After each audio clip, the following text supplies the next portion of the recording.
खत्म हो चुका है, सियासत शुरू हो चुकी है। किसानों का प्रदर्शन, किसानों का धरना अब समाप्त हो गया है। लेकिन आज पूरे दिन बॉर्डर पर जो कुछ हुआ, नोएडा में जो कुछ हुआ, सड़कों पर जो कुछ हुआ, वो अपने आप में एक नजीर पेश करने वाला है। सवालात सामने आए, जवाब नहीं आए। सवालात खड़े हुए, जवाब उसके नहीं दिखाई दिए। लोग कहने लगे कि किसानों को लेकर सरकार का नजरिया स्पष्ट नहीं है। लोग कहने लगे कि किसानों को लेकर आला अधिकारी बिल्कुल भी ठीक ढंग से बिहेव नहीं कर रहे हैं। लोग कहने लगे कि भैया किसान हैं, इनकी सुनता कौन है।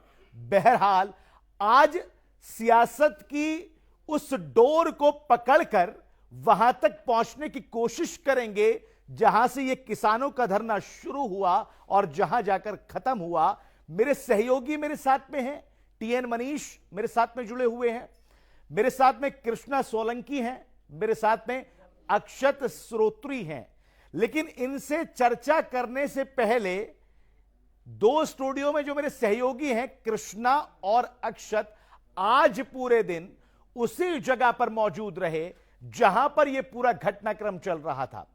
और क्या क्या बीता है आज वहां लोगों पर, क्या क्या बीता है किसानों पर, क्या लोगों ने पुलिस के लिए अपना नजरिया बनाया, ये तमाम बातों के चश्मदीद गवाह अगर मैं कहूं तो गलत नहीं होगा। बल्कि ये दोनों लोग अक्षत और कृष्णा पूरे मामले को अपनी आंखों से देखकर और समझकर आए। पहले जरा यह देख लीजिए कि हमारे सहयोगी कृष्णा ने पूनम पंडित, जो कि किसान नेता है, कांग्रेस की भी नेता है, उनसे क्या बातचीत की, कुछ लोगों से भी बातचीत की। पहले जरा ये देख लीजिए, फिर चर्चा पे लौटेंगे। उसके बाद में कुछ और ऐसी चीजें दिखाएंगे जिसको देखकर आपके जहन में भी कई सवाल कौन उठेंगे। पहले जरा कृष्ण कुमार के साथ, माफ कीजिए कृष्णा के साथ में ये देख लीजिए क्या कुछ वहां पर घटनाक्रम रहा है।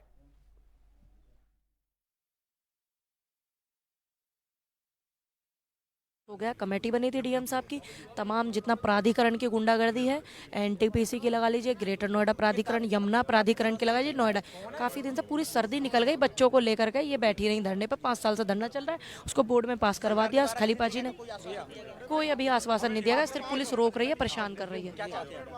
समाधान अभी हम लोग मौजूद हैं नोएडा के महामाया नगर के जो फ्लाईओवर है, जो महामाया फ्लाईओवर है, उसके नीचे यहाँ पर वो किसान मौजूद हैं जिनके साथ पुलिस के द्वारा बर्बरता किया। भैया क्या नाम है आपका? विवेक। कैसे प्रोटेस्ट कर रहे हैं आप?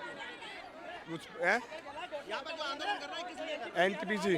एनटीपीसी को लेकर समान मुआवजा, रोजगार। इसलिए नार होती है। मैं अपने कैमरा मैन को वो ऐसे ही दिखाया किस तरीके से महिलाओं के साथ किस तरीके का व्यवहार किया जा रहा है, लाठीचार्ज की जा रही है। और हमारे साथ आप कैमरा मैन से कहें वो ऐसे दिखाएं जरा। क्या चोट लग गई, देखो सब खचर पुलिस वाले ने मारे हम, और जब भी वो कर रहे हैं।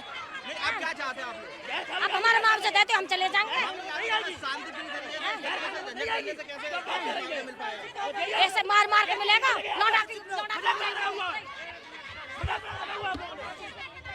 तुमने बोला बैठ जाओ, हम भी बैठ गए। तुमने बोला ना बोला कि बैठ जाओ, हम तुम्हारे घर से बैठे। भैया तुम बता भैया, तुमने कहा बैठ जाओ, हम बैठे ना बैठे।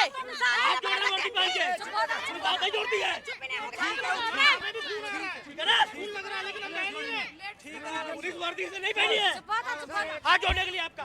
आप किसान हो, हमारे बीच से हो, क्या है पूरा मामला? पूरा मामला ये है भैया, इन्होंने नोएडा पूरे जिले में, ग्रेटर नोएडा दोनों जगह गांव की जो आबादी है, जिसमें गांव बसा हुआ है, सारे को अपना नाम कर लिया। घर बैठे बैठे हम चाहते हैं कि हमारे घरों पे से नाम हटे, दूसरे नंबर हमें 10% दें। कितने दिनों से आप लोग ऐसे धरने पे? भैया हमको हो गए धरने देते देते हमें 5 साल हो गए। खुद कोई सुनवाई नहीं कर रही? कोई सुनवाई सरकार नहीं कर रही। इतनी बेशरम सरकार है जिसका कोई हिसाब नहीं। चूंकि चुनावी वर्ष है और इस बार सरकार में लोकसभा के चुनाव भी होने हैं, इसको लेकर क्या लग रहा है? आप अगर ऐसा ही काम ऐसा ही ये काम करते रहे तो वोट को हम तो दे नहीं भैया, यहाँ किसान नहीं देगा इनको वोट। अच्छा, अगर भाई किसान के जायज़ी करेंगे तो किसान क्यों देगा इनको वोट? अगर लोकल नेताओं की बात करें तो उनके माध्यम से कोई बात आपने सरकार तक पहुंचाने की कोशिश की है? सर लोकल नेता एक मिनट लोकल नेता भैया सारे अथॉरिटी से माल मारे हैं। कोई भी किसानन की गैल कोई भी सहानुभूति नहीं है किसी की भी। उनके धोरे जावे जो कह जी हमारी चलती ना, हमारी तो आगे कोई सुनता ही नहीं है। अरे तो इस्तीफा देकर बेटी जो हमारी गैल आ जाओ। जिस तरीके से अभी किसानों के द्वारा जो प्रोटेस्ट किया जा रहा है और आप लोग संसद जाने का जो प्रोग्राम आप लोगों ने बनाया है, तो क्या लगता है कि संसद पहुंचने के बाद सरकार आपकी सुनेगी? हाँ यूं ये भैया मोदी सुन ले भाई, ये तो नहीं सुन रहे। अब यूं ही दिल्ली का करो कि भैया दिल्ली चले तो न जाने वो सेंटर की सरकार सुने हमारी और हमारी समस्या का हल करे। ये किसानों का मामला है, किसानों का मुद्दा है। 5% वाला 10% ये बोर्ड से पास हो गया। कमेटी बनी थी डीएम साहब की, तमाम जितना तो अधिकारी तो माल मार रहे हैं, ऐसा लोगों का वहां पर कहना है। और मेरे साथ में मेरे जो सहयोगी हैं, अब जरा उनसे चर्चा का जो है चर्चा शुरू करते हैं और समझने की कोशिश करते हैं क्या उनकी समझ में आया। खत्म हुआ धरना प्रदर्शन, प्रदर्शनकारी वापस चले गए, किसान वापस चले गए, क्या कुछ आया? सबसे पहले आपके पास में आना चाहूंगा मैं कृष्णा, आपने वहां पर रिपोर्टिंग की, आपने पूनम पंडित से भी बातचीत की, आपने वहां के लोगों से भी बातचीत की, किसानों से बातचीत की, क्या समझ में आया आपको? धरना किस लिए शुरू हुआ? क्योंकि ये तो पता है कि मांगों को लेकर शुरू हुआ, लेकिन क्या वाकई यही मांग थी? क्योंकि इतनी जल्दी शुरू हुआ, इतनी जल्दी खत्म हुआ, आश्वासन क्या मिला? जरा पूरे मुद्दे को समझाइए आप जरा कृष्ण। बिल्कुल, मैं आपको बताना चाहूंगा जिस तरीके से किसानों के द्वारा जो है धरना प्रदर्शन किया जा रहा था, उनका पहले से ये सुनिश्चित था और लगभग 2 महीने से वो लगातार धरना प्रदर्शन कर रहे हैं। उनकी सरकार के द्वारा कोई सुनवाई नहीं की जा रही। तब अंत में जो है किसान ज्यादा परेशान हुए और आज उनका जो सब्र का बांध था वो टूट पड़ा और वो आज सड़कों पर उतर आए। वहीं कहीं ना कहीं जिस तरीके से हमने देखा ग्राउंड जीरो से, तो उसमें हमें देखने के लिए मिला कि जो किसान है वो अपनी मांगों को लेकर के सरकार से गुजारिश कर रहे हैं कि उन्हें उनका हक मिलना चाहिए, जो उनका मुआवजा है वो उनको मिलना चाहिए, जो सरकार ने उनसे वायदे किए वो उनसे पूरे करने चाहिए। लेकिन सरकार के द्वारा वो चीजें पूरी नहीं की गई, जिसकी वजह से आज किसानों को सड़क पर उतरना पड़ा। बिल्कुल, कृष्णा सोलंकी लगातार वहां पर पूरे दिन बने हुए थे। टीएन मनीष, आपके लिए मैंने एक बहुत खास सवाल जो है मैंने रख रखा है और वो सवाल मैं आपसे तब लूंगा जब मैं वो चीज आपको दिखा दूंगा। उससे पहले जरा, क्योंकि ये दोनों आज वहां पर फील्ड पे थे, जरा इनकी बात कर लेते हैं। टीएन मनीष, आपके लिए बहुत खास सवाल है मेरे पास में। अक्षत श्रोत्री भी वहां पर थे, अक्षत श्रोत्री ने भी कुछ लोगों से बातचीत की। जरा पहले ये देख लीजिए कि अक्षय श्रोत्री की बातचीत में क्या कुछ वहां पर लगा, किसानों ने क्या कुछ कहा, किसानों ने क्या इल्जामात लगाए। इल्जामात भी बहुत सारे लगे हैं। अक्षत श्रोत्री ने अपने कैमरे में कैद की हैं वो तस्वीरें, लोगों से सवाल पूछे हैं, लोगों से जाना है उनका हाल, उनके दिल में झांकने की कोशिश की है और सरकार तक उनकी बात पहुंचाने की भी कोशिश हमारे सहयोगी अक्षय श्रोत्री और कृष्ण सोलंकी ने की है। तो जरा ये देख लीजिए कि अक्षय श्रोत्री के हाथ वहां पर क्या लगा जो सरकार तक पहुंचाने की हम कोशिश कर रहे हैं अपने चैनल एन भारत के जरिए। ये देख लो।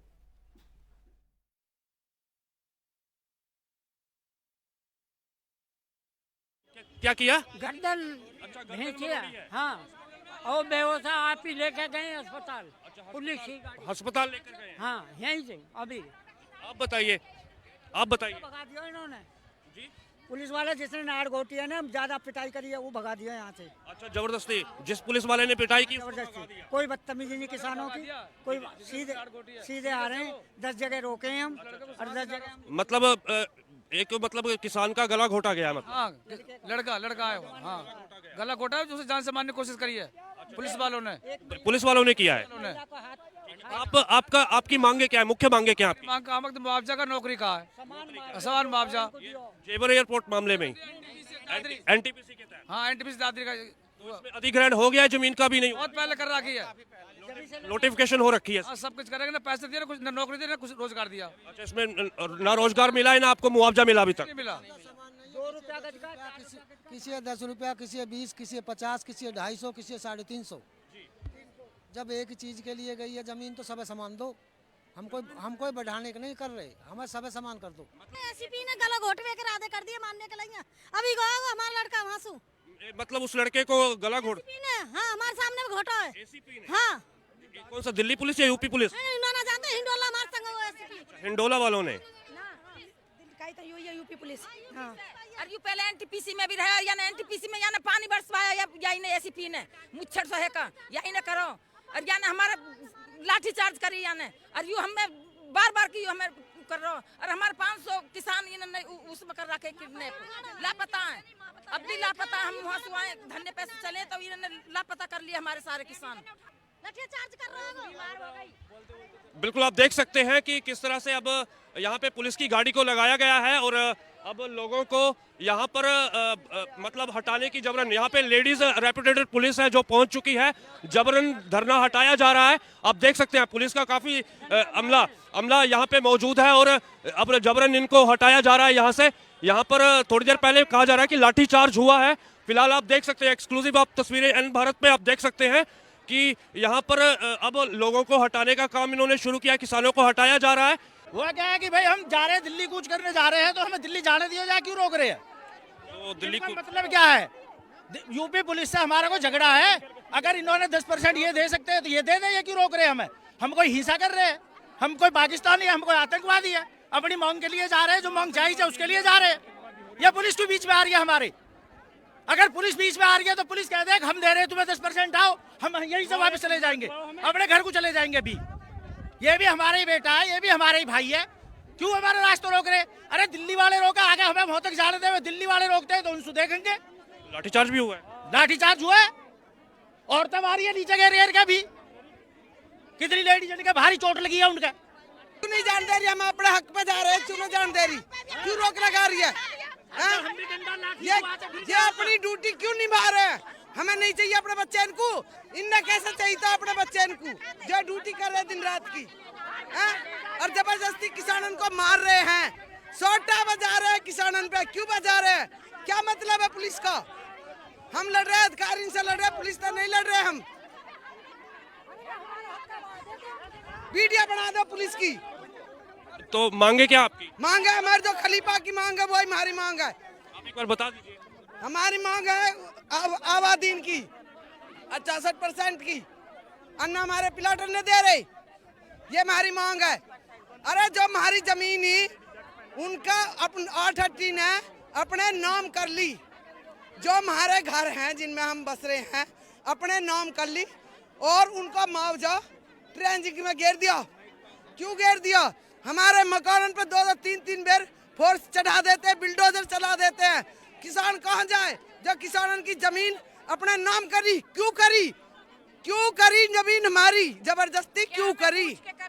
हमारी जो जमीन ही ना जिसमें हम बस रहे वो कंपनी वाले ने बेच दी, 9 लाख ने, और हमारे बच्चे रोड पे पड़े। बड़े बुजुर्ग बताते थे कि हर सिक्के के 2 पहलू होते हैं, हर बात के 2 सिरे होते हैं और वो दोनों सिरे अलग अलग होते हैं। कोई कुछ कहता है, कोई कुछ कहता है।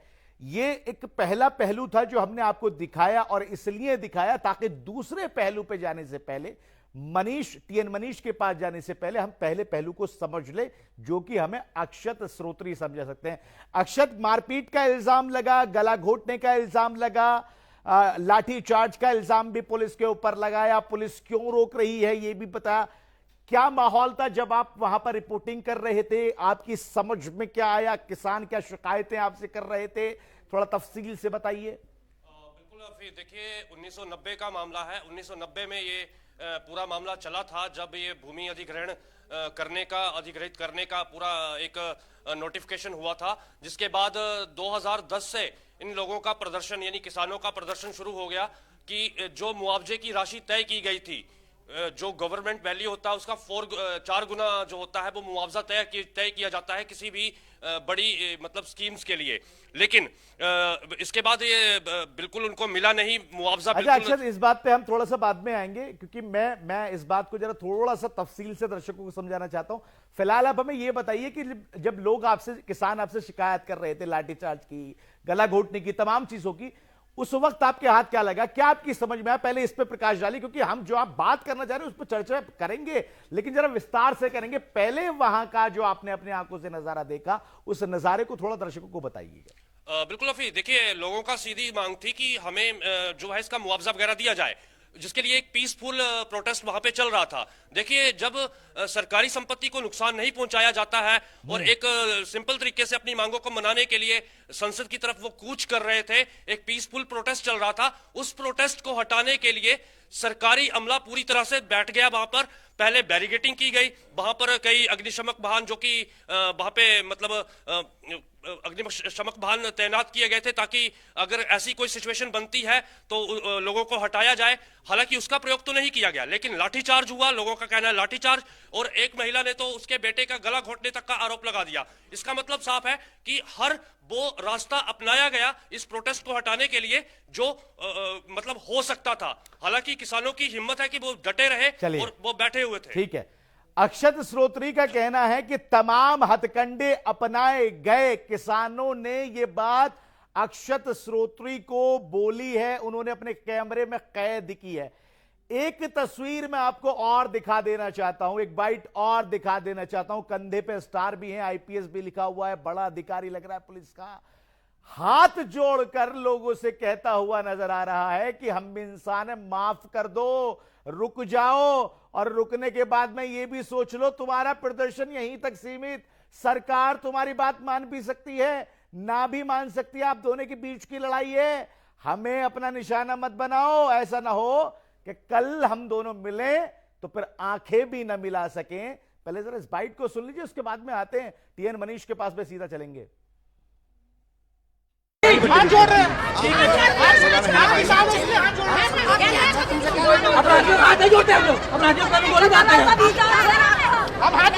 हमारे बीच हमारे भाई बंधु हो, इसलिए हाथ जोड़ रहे हैं। 10 किलोमीटर से हाथ जोड़ते हुए लेके आ रहे हैं आप लोगों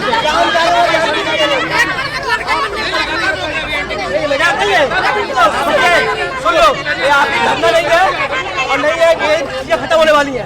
हर एक में आज सब कुछ मिल जाएगा, लेकिन याद रखना, हम भी याद रखें, तुम भी याद रखना। इसके बाद भी लेंगे तो शर्मिंदा होना पड़ेगा तुमको, हमको याद रखना। हम बता रहे हैं, हम पर्सन हो गए, हम बिल्कुल पर्सन हो गए यार, हम बिल्कुल पर्सन हो गए। 10 साल हो गया, गलत क्या कर रहे हैं?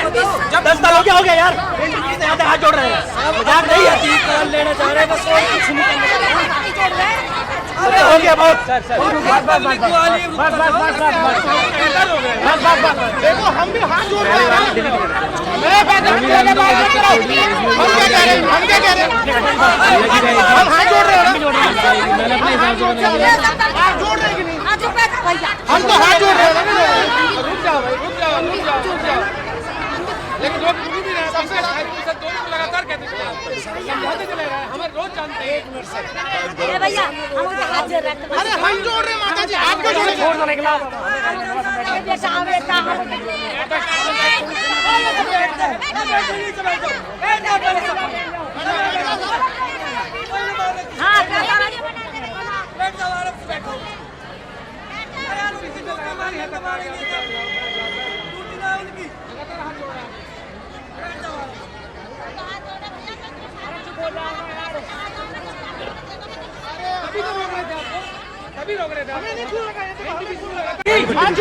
एक स्क्रीन पर 2 तस्वीरें दिखा रहा था मैं आपको। बड़ी वाली स्क्रीन पर इसलिए दिखाई ताकि अक्षत श्रोत्री के कैमरे से जो कैद हुआ वो आप तक पहुंच सके, और छोटी स्क्रीन के विंडो में जो मैं आपको दिखा रहा था उन महाशय का, पुलिस वाले साहब का, आईपीएस या जो भी थे, उनका फ्रंट का चेहरा हम ताकि आप लोगों तक दिखा सके, पहुंचा सके, इसलिए हमने एक ही विजुअल को 2 बार कर दिया, गिड़गिड़ाते हुए, हाथ जोड़ते हुए, माफ कर दो, रुक जाओ, ठहर जाओ, संभल जाओ, यही अल्फाज निकल रहे थे। फ्रस्ट्रेटेड भी थे भाई साहब। अब आती है टीएन साहब आपकी बारी। बहुत देर से अपनी बारी का इंतजार कर रहे थे। 2 पहलू बोले थे मैंने प्रोग्राम की शुरुआत में। पहला पहलू वो जो किसान शिकायतें कर रहे थे, गला घूटा, ठीक है, लाठीचार्ज करा, ठीक है, लोगों को रोका, ठीक है। दूसरा पहलू क्या ये भी ठीक है?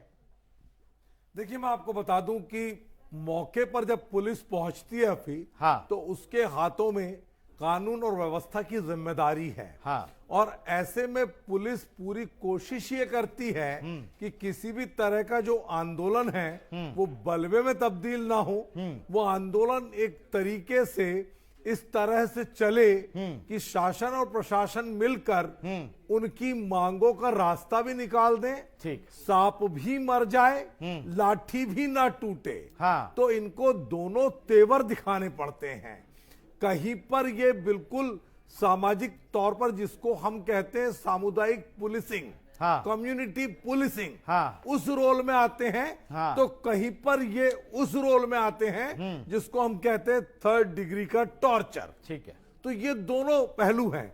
लेकिन मेरा मानना यह है कि जो आंदोलन हुआ, उस आंदोलन में शांतिप्रिय तरीके से अगर वो आगे जा रहे थे, उनको आपने रोका, क्योंकि दिल्ली देश की राजधानी है, वहां पे लॉ एंड ऑर्डर है, कई तरह के थ्रेट्स रहते हैं, कई तरह की खुफिया रिपोर्ट्स रहती है, कई तरह से हमारी एजेंसीज जो हैं वो अलग अलग हमारे जो शत्रु हैं उनसे भी देश की इस राजधानी को सुरक्षित रखना चाहते हैं। तो तमाम तरह के जो इनपुट्स आते हैं, उस इनपुट्स के आधार पर सारे फैसले लिए जाते हैं और कुछ फैसले सियासी तौर पर भी लिए जाते हैं। इससे इनकार हम नहीं करते। तो ये जो आपने दोनों पहलू बताए, दोनों पहलू पुलिस के लिए, खाकी वर्दी के लिए, ये बात है अफी कि उन्हें पुलिस के साथ, मतलब वर्दी के साथ हमदर्दी भी और वर्दी के बाद बेदर्दी भी, दोनों में से कौन सा किरदार कब इनको निभाना है, इनको देश काल और परिस्थिति के अनुरूप निर्णय लेना पड़ता है।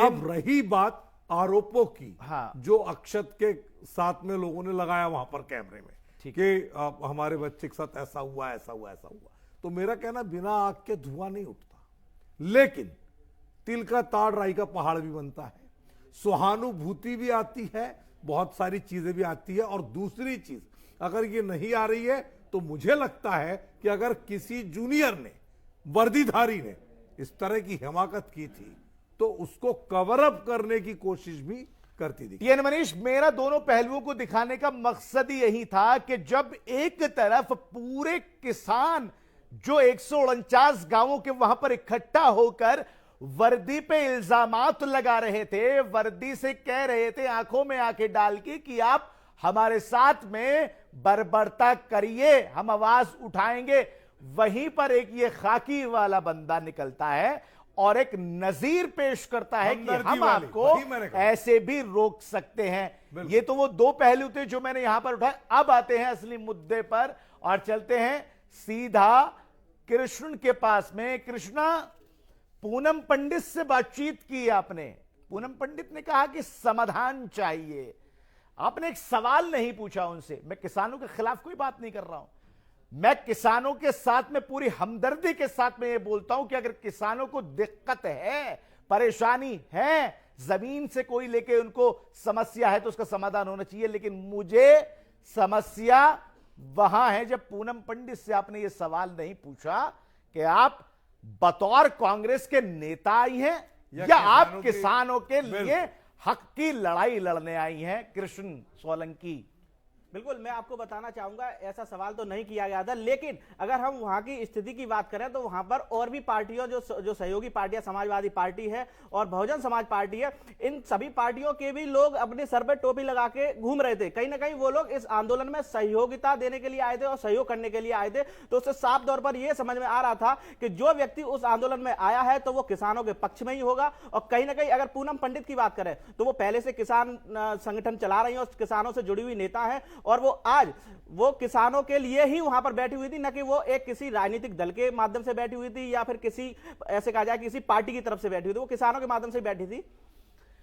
टीएन मनीष, चलिए मान लेते हैं कि वो किसानों के लिए बैठी हुई थी, लेकिन मेरी समझ ये कहती है कि जब आप राष्ट्रीय पार्टी ज्वाइन कर लेती हैं, जब आप एक फ्लैग के तले काम कर रही होती हैं, तो मेरा मानना यह है कि आप किसान यूनियन जैसी जगह पर या तो अपने आप को दरकिनार कर लीजिए या फिर आप साफ तौर पर आ जाइए कि हम किसान के साथ में, क्योंकि ये किसान आंदोलन जब हुआ वही किसान मोर्चा है, वही किसान लोग हैं, वही किसान संगठन है जिसने कांग्रेस का भी दामन दागों से भर दिया था। निश्चित तौर पे आप बिल्कुल ठीक कह रहे हैं। और मैं एक बात और बताना चाहता हूं कि पूनम ने, हमने आपने सबने देखा कि किस तरह से एक सामान्य सी ग्रामीण परिवेश से उठी लड़की अपनी देशज बोली के लिए लोगों के बीच में लोकप्रिय हुई, किस तरह से बेबाक और बेखौफ होकर के उसने बातें रखी और उसके बाद कैसे वो एकदम हाईलाइट हुई। और आज उसके एटीट्यूड में अफी, हाँ, आज उसके पूरे वजूद में अगर मैं यूं कहूं तो वो अंतर, वो बदलाव, वो ठसक और वो एक कहना चाहिए कि जो सहजता पहले थी, जो देहातीपन पहले था, जो साफगोई पहले थी, वो हमारे साथी से बात करने के दौरान कहीं ना कहीं नदारत थी। ठीक, एक बात। दूसरी बात, ऐसा लग रहा था कि वो कांग्रेस की नेता के तौर पर अधिक है। कारण ये था कि उसने पहले भी वोट की राजनीति में, आपको पता है, एक विधानसभा से कांग्रेस की टिकट पर चुनाव लड़ा था। हालांकि क्या नतीजा हुआ, 2900 कुछ वोट मिले वो थे। बात अलग है। जी हाँ, जी। तो इतने कम वोट मिले तो एक आईना दिख जाता है आपकी शख्सियत का कि आपको कितनी मेहनत की जरूरत है। और ऐसे में मौका परस्त कोई भी शख्स जो सार्वजनिक तौर पर अपनी जिंदगी में आगे आता है, वो ये कोशिश, ये अवसर हमेशा भुनाने की कोशिश करता है जिस अवसर से उसको लगता है कि मेरे दोनों हाथ में लड्डू आ सकते हैं। हाँ। अगर मुझे राजनीति नहीं भी करनी है तो मेरे पास मेरे धरती पुत्र तो हैं, उनके आंसू पहुंचने में पहुंची थी ना, वो कैसे भूलेंगे। सही। तो ये भी एक मिशन हो सकता है, क्योंकि उसका बड़ा खुला तौर पे कह दिया मनीष आपने, मुझे हंसी भी आ गई, बड़ा खुले तौर पे कह दिया। लेकिन चलिए, ये पूनम पंडित का जिक्र हमने इसलिए किया क्योंकि पूनम पंडित की यहां पर हमें नियत थोड़ी सी डगमगाई लग रही है, मुझे भी यही लगा। कांग्रेस के लीडर के तौर पे आई हैं, किसानों के जो है एक किसानों की हिमायती के तौर पे, हिमायती की कहो या फिर उनके जो है पक्षकार के सही, क्या था क्लियर नहीं था। अक्षत, बहुत देर से बारी का इंतजार कर रहे हो, अब समझाइए। 8 दिन का वक्त, 8 दिन में कहा कि आपकी मांगों को हम देखेंगे, कमेटी बनाइए, क्या कुछ हुआ है? लगता है किसान सेटिस्फाई हो पाएंगे 8 दिन में? 8 दिन के अंदर ऐसा क्या करेगी सरकार जो किसान 5 साल से बैठे हुए हैं, 5 महीने से बैठे हुए हैं, 2 जिक्र है, 5 साल का भी आया, 5 महीने का भी आया, इसलिए दोनों बात कह रहा हूं, उनको संतुष्टि मिलेगी, ऐसा क्या करेगी सरकार? अक्षत, देखिए, अभी तो ये नहीं कहा जा सकता कि क्या ऐसी बातचीत बीच में हुई है, लेकिन जो जानकारी मिल रही है कि कहीं ना कहीं पुलिस प्रशासन को भी डर लगा हुआ है कि किसान जो है वो दोबारा उग्र ना हो जाए। तो एक एक्सक्लूसिव रिपोर्ट के अनुसार आपको बता दूं, जो नोएडा की सिटी पुलिस कमिश्नर है लक्ष्मी सिंह, उनकी आज किसान नेताओं से 8 बजे मुलाकात होने वाली है, अभी कुछ देर में।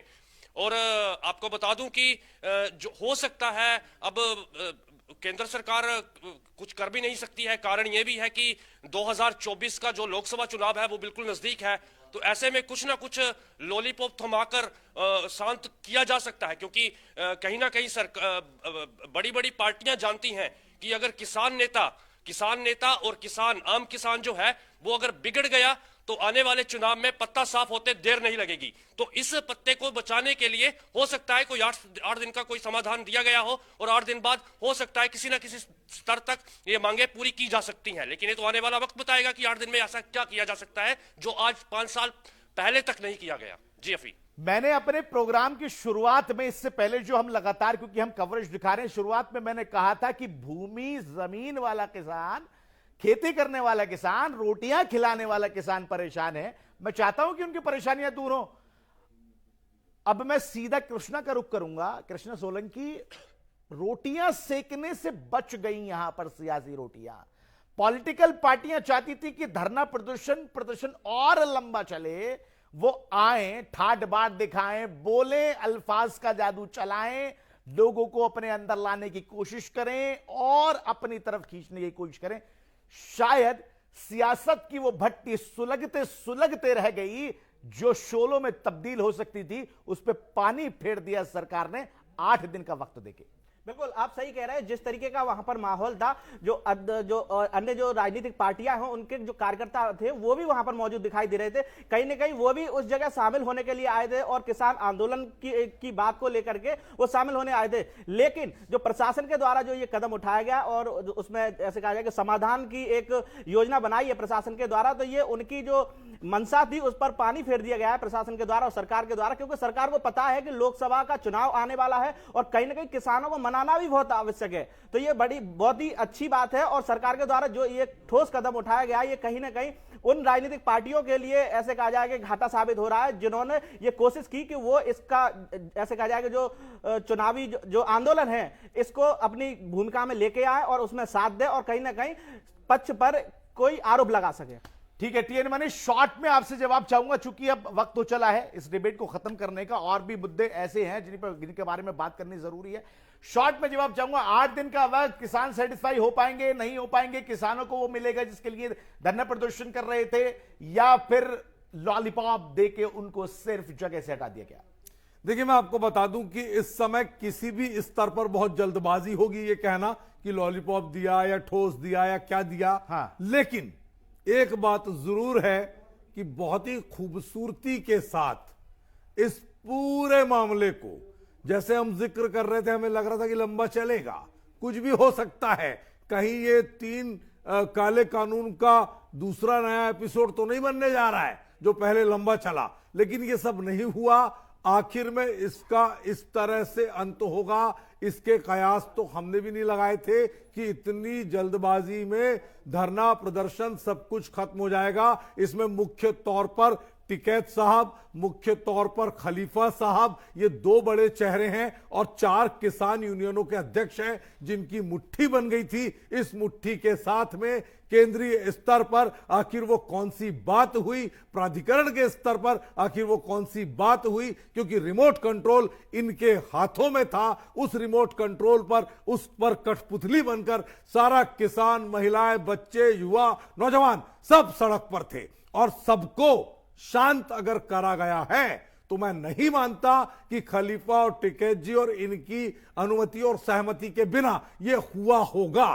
तो ऐसे में अंदर खाने इनके साथ में क्या पैक्ट हुआ, क्या डील हुई, क्या बातचीत हुई, यह खुलना अभी बाकी है। लेकिन हकीकत यह है कि दिल्ली, नोएडा, एनसीआर का जो जनजीवन है, एक बड़ी आबादी वहां के आवाजाही वाले इलाके से अपने आप को परेशान होने से रोक पाई, अन्यथा यह मामला लंबा चलता तो एक बुरा प्रभाव उस इलाके की आबादी पर पड़ता। और किसानों के लिए यह बात है कि कुछ ना कुछ तो जरूर है। अब वो कितना उनकी उम्मीदों पर, कसौटी पर खरा है, किस तरह से उसको किश्तों में देंगे, क्या करेंगे, लेकिन यह बात तय है कि यह हुआ है। और दूसरा, अगर विपक्ष शांत बैठा है तो मेरा सीधा कहना है कि दूसरों के ख्यालात की लेते हैं तलाशी, औरों के ख्यालात की लेते हैं तलाशी, खुद अपने गिरेबा में झांका नहीं जाता। तो लगता है कि इनके भी गिरेबा में कुछ तो ऐसा होगा जिसको लेकर किसानों के साथ केंद्र के सामने अड़ने से ये अपने आप को बैकफुट पर लेकर आ गए। चलिए ठीक है टीएन मनीष, जो कुछ आपने कहा ठीक है। गुड़ तो दिया गया है, अब गुड़ के साथ तिल दिए हैं, गुड़ के साथ मूंगफली दी है, गुड़ के साथ घी भी डाला गया है, गुड़ के साथ मेवा भी मिलाए गए हैं, गुड़ के साथ ड्राई फ्रूट भी मिलाए गए हैं, ये तो नहीं पता, लेकिन गुड़ दिया भी गया है, गुड़ लिया भी गया है, मीठा मुंह इधर भी किया गया है, मीठा मुंह उधर भी किया गया है। कब होगा क्लियर? 8 दिन का वक्त, 8 दिन के वक्त के बाद में फिर पता चलेगा क्या चीज निकल कर सामने आती है, कहां पर जाकर सहमति बनती है। फिलहाल टीएन मनीष आपका बहुत बहुत शुक्रिया, कृष्णा सोलंकी आपका बहुत बहुत शुक्रिया, अक्षत आपका भी बहुत बहुत शुक्रिया पूरी इस चर्चा में जुड़ने के लिए और ग्राउंड पर जाकर सच को निकालकर लोगों तक पहुंचाने के लिए। देखिए, एन भारत आपसे ये कहना चाहता है, अफी हिंदुस्तानी ये कहना चाहता है, मेरी पूरी टीम ये कहना चाहती है, किसानों का ये प्रदर्शन अगर हुआ है, वाकई उनको तकलीफ है, दर्द है, परेशानी में है, तो उनको इंसाफ मिलना चाहिए, उनकी बातों को जो है पूरा करना चाहिए, उनके मुआवजे को जो है वो देना चाहिए। जिस तरह की भी कंडीशन उन्होंने रखी है उसको समझकर उसका सोल्यूशन निकालना चाहिए, क्योंकि किसान ही एक ऐसा है जो पूरे देश का पेट भरता है, और पेट भरने के बाद में अगर वही भूखा रह जाए, उसी के घर पे अनाज ना हो, उसी का चूल्हा अगर बिना रोटी के चला जाए, उसी के तवे पे आटा ना हो, उसी के अगर पतीले में सब्जी ना हो, तो फिर इससे बड़ा दुख, इससे बड़ा दर्द इस देश के लिए कुछ नहीं हो सकता। बहरहाल इस पेशकश में मेरे साथ इतना ही। देश और दुनिया की तमाम बड़ी खबरों के लिए लगातार अब एन भारत से जुड़े रहिए, लाइक शेयर और फॉलो करते रहिए। दीजिए इजाजत, नमस्कार, आदाब।